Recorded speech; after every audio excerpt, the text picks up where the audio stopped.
Hello and welcome back to Learn to Love DIY. Today we're creating farmhouse salt and pepper shakers. I hope you enjoy this tutorial. And if you haven't already, I would love it if you subscribe and give it a big thumbs up once you finish watching the video. For this tutorial, I use Mod Podge and a small brush, as well as three of these sticker pads for the salt and pepper signs, and then 2 of these shakers that I purchased at the Dollar Tree for $1 a piece, and I thought they would look really cute with the handles and whatnot.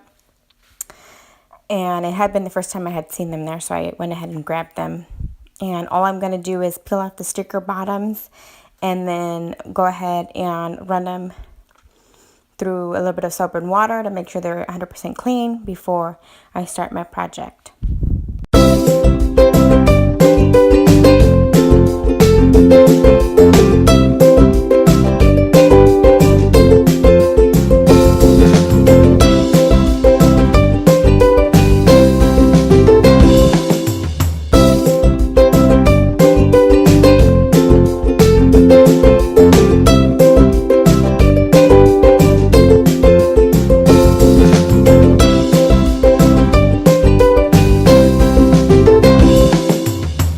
Okay, now that I've washed these and hand dried them, I'm going to go ahead and apply the sticker letters onto the jars or the shakers.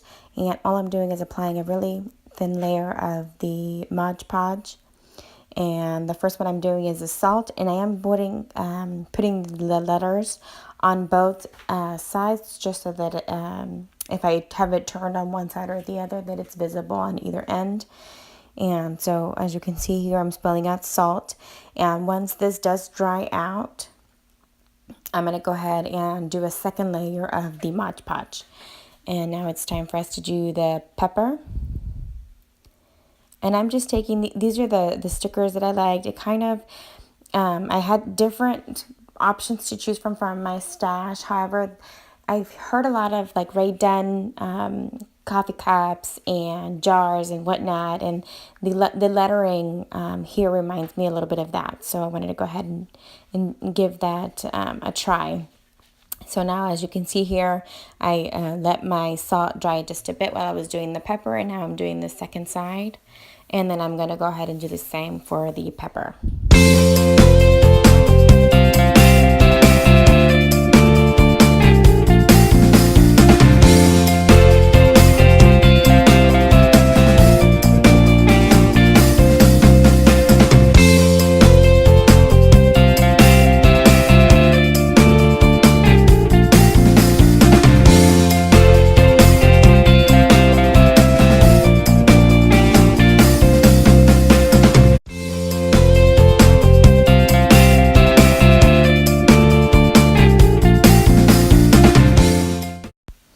Okay, so here is our completed and quick and easy project. It was inexpensive to create, and I just accented the salt and pepper shaker with the burlap remains. I hope you've enjoyed this tutorial. If you did, give it a thumbs up, and I thank you very much for watching.